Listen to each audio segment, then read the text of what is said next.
La loi de l'honneur vous permet de ne pas être familier. Chaque onction que vous honorez vous protège de la familiarité à cette onction. Un jour, un monsieur m'invite chez lui à Koumassi. Et je vais manger chez lui. Frontière Makori Koumassi. Je vais manger chez lui. Et donc pendant que j'y arrive, le Seigneur me prévient.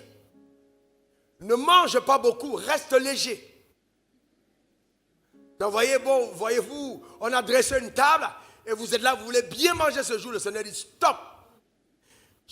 Tu es ici pour rendre au ministère. Les gens ne t'ont pas invité manger, ils t'ont invité prier. Donc reste sensible. Je suis dans la table et je suis léger. À un certain moment, l'onction me dérange, les os commencent à bouger. Ma tête va à gauche, droite, et puis je ne me retiens plus. Et puis je dis, mais pourquoi m'avoir invité? Tout le monde s'arrête à table. Mais ça paraît pas normal quand même, un peu de bienséance. Attends d'abord qu'on aille jusqu'au dessert. Comment tu peux interrompre le repas? Et je demande, monsieur, pourquoi m'avez-vous invité chez vous? Et le monsieur tremblant dit, parce que la gloire de Dieu était descendue, nous n'avons pas d'enfants, ma femme et moi. J'ai dit, le Seigneur m'a dit de vous demander cette question. Pourquoi suis-je ici? Et ils disent, enfin, il dit, mettez-vous à genoux. On a arrêté le repas. Vous savez, quand l'onction commence à agir, souvent le protocole doit être brisé.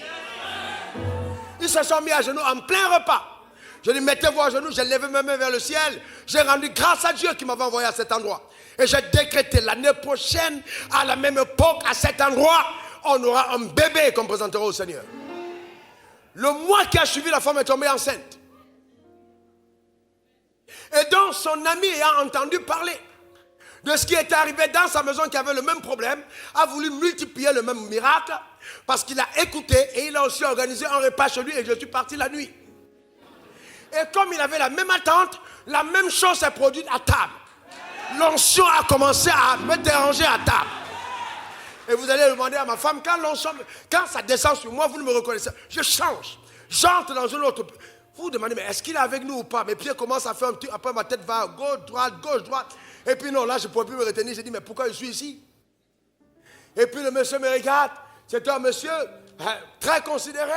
Et il me dit, pasteur, nous avons invité pour que tu pries pour nous. J'ai dit, mettez-vous à genoux. Et ils se sont mis à genoux. Frère, le mettez-vous à genoux, ce n'était pas irrespectueux des grades ou des galons de la position qu'ils pouvaient écouter, mais c'était la révérence et l'onction que je transporte. Souvent, certaines personnes pensent que parce qu'elles sont élevées en société, elles ne peuvent pas se mettre à genoux devant un homme de Dieu. Ce n'est pas un homme de Dieu, c'est devant Dieu. Un jour, quelqu'un m'a dit, moi je me prosterne devant personne. Et j'ai dit, c'est pourquoi tu ne vas jamais aller nulle part dans la vie.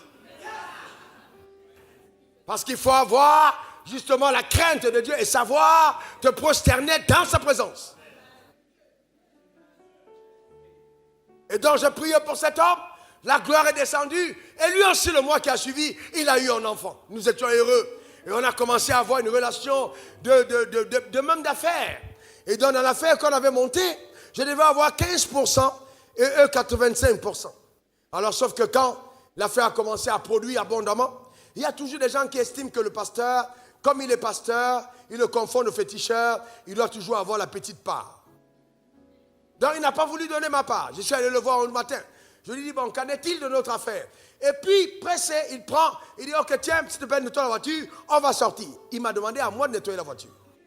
Bon, j'avais l'impression qu'il était devenu fou, que peut-être il fumait le champ par le nez.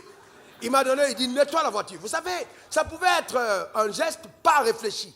Mais quand vous êtes à côté d'un homme de Dieu, réfléchissez. Ne soyez pas fous. Non. Vous savez, il y a des gens qui entrent chez vous et qui jouent les petits féticheurs. Ça, ce n'est pas les hommes de Dieu. Un homme de Dieu doit